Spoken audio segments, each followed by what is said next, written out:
श्राद्ध पक्ष में श्रद्धा लोगों की खत्म हो गई और कहते हैं कि भगवान काम नहीं करते, भगवान कृपा नहीं करते। मेरे प्रिय पागलों, श्राद्ध पक्ष में हमारी यही प्रार्थना है, श्रद्धा पूर्वक श्राद्ध को करना चाहिए। पर कुछ लोग मिलते हैं, महाराज हमारी इतनी क्षमता नहीं है, गया जी जा पाए, ट्रेन के लिए, गाड़ी के लिए, वाहन के लिए पैसा नहीं है, गरीब आदमी है, बहुत परेशान है। तब हम कल आज बैठे थे तो एक बालक, बहुत प्यारा बालक, पुस्तक लेकर के आया। एक पुस्तक दी उसने, अनंत कर्म श्राद्ध प्रकाश, गीता प्रेस। उसको हम ऐसे ही पलटा रहे थे धोखे से। हम पढ़े लिखे तो कम है ही, अपनी पढ़ाई लिखाई तो बहुत ऊंचे लेवल की है। तो हम उसको पलटा रहे थे और जैसे ही पलटा रहे थे तो पलटाते पलटाते हमने पाया कि मान लीजिए कोई बहुत दीनहीन है, बहुत गरीब है, तो वो कैसे श्राद्ध करे। तब इसमें उन्होंने वर्णन किया बहुत अच्छा। बोले देखो भाई, किसी के पास धन नहीं है और वो श्राद्ध नहीं कर सकता, गयाजी नहीं जा सकता, तो कोई दिक्कत नहीं। गीता प्रेस की ये पुस्तक कहती है उस व्यक्ति को अपने घर पर बैठकर इन 16 दिनों में कुछ ना मिले, घास मिल जाए, घास को गाय को भोजन करा करके श्राद्ध करना चाहिए। इससे सस्ता श्राद्ध।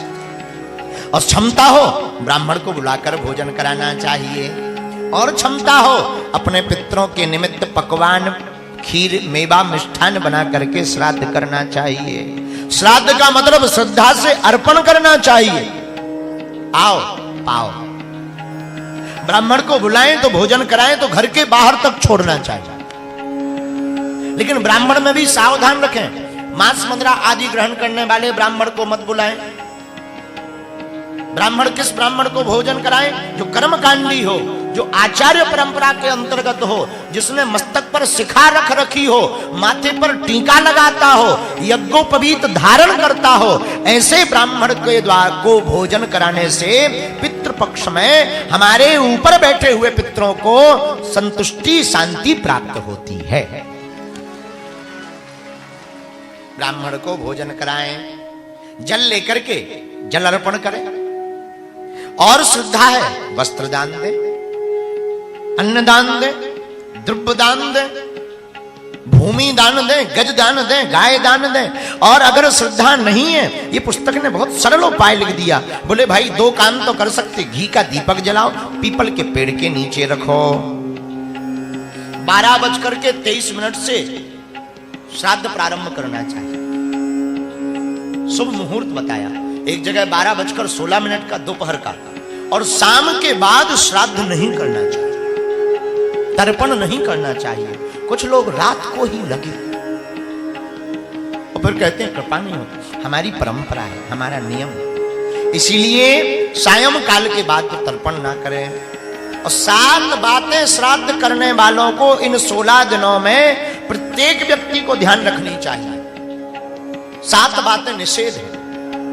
1, तांबूल, ये जो गुटखा खाए रहते, चबाते रहते हैं दिन भर बछुओं जैसे, ये नहीं चलना है, 7 दिन तक वर्जित।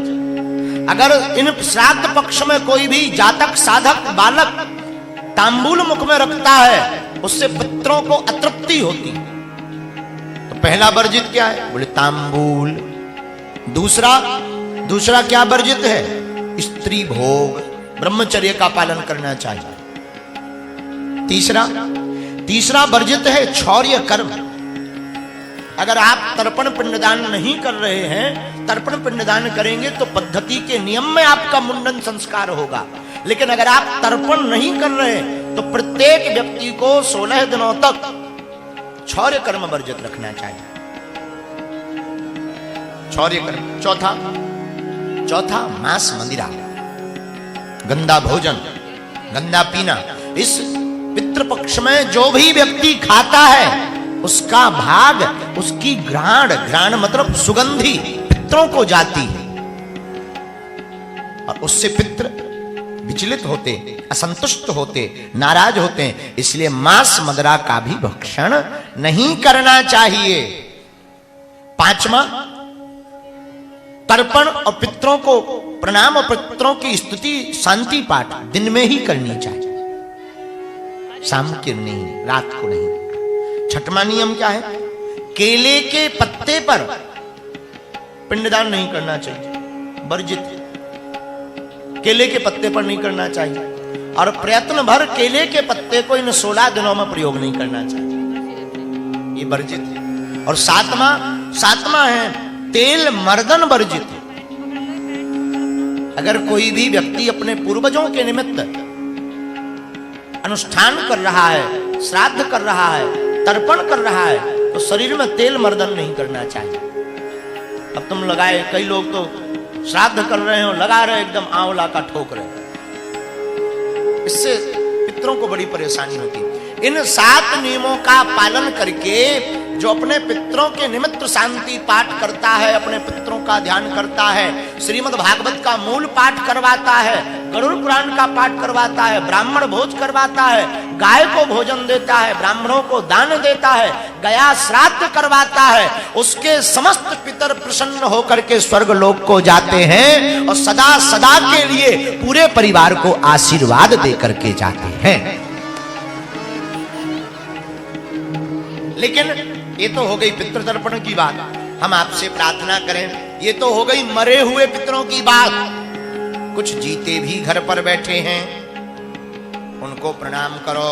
पर जियत पिता को दीन न नीर, मृतक पिता को हलवा खीर। जब तक बाप जिंदा है पानी को नहीं पूछते, मर जाए बाप, आ देखो हलवा खीर मकानों पर रखते हैं, बाप कौवा बनकर आएगा फिर खाएगा फटरी के बरे। अरे जब तक जिंदा थे तब तक नहीं पूछा, अब मर गए तो वो कौवा बनकर आएगा। जियत पिता से पूछी ना बात, मृतक पिता को हलवा भात।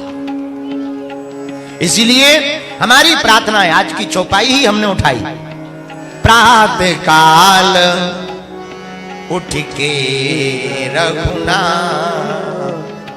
और मात पिता गुरु नावई माता, मात पिता गुरु नावई माता। हम लोग बड़े विचित्र लोग हैं, हम लोग माता पिता की सेवा जीते जी नहीं करते, मर जाए तब करते। मर जाते हैं पिताजी, आज हमारे पिताजी आ रहे। अरे यार जब गए नहीं थे तब नहीं तुम्हें ध्यान आए, जब गए नहीं थे तब ध्यान नहीं आए, अब चले गए तो तिथियों पर याद करते हैं। आज हमारे पिताजी आज के दिन गए थे। अरे मेरे पागलों, हमारी प्रार्थना है, हे मेरे भारत के युवाओं, मेरी बहनों, मेरे भाइयों, तुम्हें अगर भगवान के दर्शन करना है तो मंदिरों में परमात्मा मिलना बड़ा कठिन है, लेकिन घर पर माता पिता के रूप में वो परमात्मा बहुत सरल है। बड़ी सरलतम विधि से परमात्मा प्राप्त हो सकते। माता पिता को वो धन्य भाग है जिन्हें मां बाप की सेवा मिली, वो अभागे हैं जो सेवा नहीं कर पा। हम अपनी जीवन की एक घटना बताएं, आंखों की देखी बात। हमारे पूजनीय पिताजी आज भी हैं। हमारे पूजनीय पिताजी के जीवन में हमने बहुत अपने करीब से देखा है, वो अपनी माताजी के बहुत करीब थे। और बुढ़ापे के समय में जब हमारी पूजनीय दादी जी अति शिथिल हो गई, तो हमारे पिताजी ने, माताजी ने बहुत सेवा की। जब वो सेवा करती थी और दादी जी बहुत खुश हो जाती थी, तब हमने अपनी आंखों से देखा, बिल्कुल नजदीक रहते थे। तब दादी जी ऐसे हाथ उठा के, ऐसे हाथ फेरते हुए, पलंग के पड़े पड़े हाथ फेरते हुए कहती थी, दूधो नहाओ पूतो फलो। भगवान से जब जिंदगी में दूरी हो तब शोक ही मनाना चाहिए, ये संकेत है। तो धन्य है श्री वीर बजरंग बली, माता जानकी अशोक वाटिका में शोक में विराजमान है और ऐसी राम कथा गाई, ऐसी पूंछ घुमाई कि धन्य धन्य वीर बजरंग बली, और प्रसन्न हुई फिर जानकी माई। ऐसे अनंत बलवंत परम संत भगवंत श्री हनुमंत लाल के चरणों को हम प्रणाम करते हैं।